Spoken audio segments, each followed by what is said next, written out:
Madam very good afternoon madam. Karthikeyan பேசுறேங்க. நேற்று கீபோர்டுக்கு கூப்பிட்டுருந்தேங்க ரீப்ளேஸ்மெண்ட்டுக்கு, ஞாபகம் இருக்குங்களா? ஆக்சுவலாக நான் இப்போ ஒரு மெசேஜ் அனுப்பியிருக்கேன். அந்த மெயில் ஐடிக்கு அந்த கொட்டேஷன் அனுப்பினீங்கன்னா கொஞ்சம் பரவாயில்ல. ஆனால் கம்பெனி அப்ரூவல் வாங்கணும், அதனால தான் கிளைமுக்கு நான் டீட்டெயிலில் மெசேஜ் பண்ணியிருக்கேன். Mail ID, model number, company name, GST வேணுனாலும் தரேங்க மேடம். என்னங்க மேடம்? புரியலிங்க.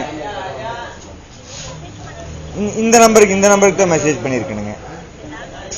இது லேண்ட்லைன் நம்பருங்களா? ஐயோ மேடம், மொபைல் நம்பர் சொல்லுங்க மேடம்.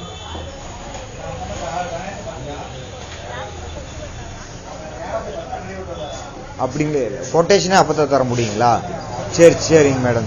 இல்லை முதல்ல கொட்டேஷன் வாங்கிட்டு நான் கிளைம் அமௌண்ட் வாங்கிட்டு வந்துடலான்னு பார்த்தேன், வேற ஒன்றும் இல்லை. அப்படிங்களா? இப்போ கீபோர்டு வந்து 4500 என்னமோ சொன்னீங்க. அதுக்கப்புறம் 18% டேக்ஸ் ப்ளஸ் 800 சர்வீஸ் சார்ஜ், டோட்டலாக 6113 வந்துச்சுங்க. சரி, நான் அதுக்கு தகுந்த மாதிரி நான் பார்த்து வாங்கிட்டு வந்துடுறேன். சரிங்க, நான் கேட்டுக்கிறேன்.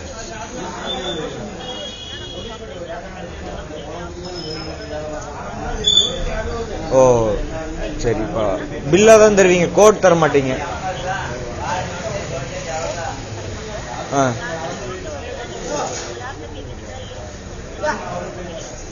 ஓ ஓ ஓ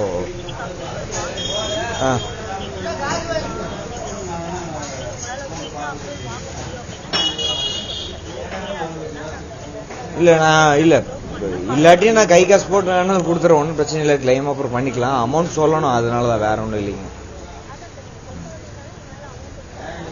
சரிங்க மேடம். அதான் ஸ்பேர் ரேட் சொல்லிட்டீங்க, அது மந்த் ஆன் மந்த் மாறும்னாங்க. அதனால சரி, இந்த மந்த் கையோட மாற்றி விட்டுறலாம் அப்படின்ட்டு 4503 into 18% ஜிஎஸ்டி ப்ளஸ் 800 சர்வீஸ் சார்ஜ்னு சொல்லியிருந்தீங்க நேற்று.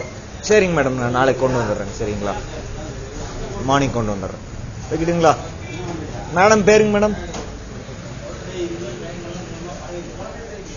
எது புரியலிங்க மேடம்?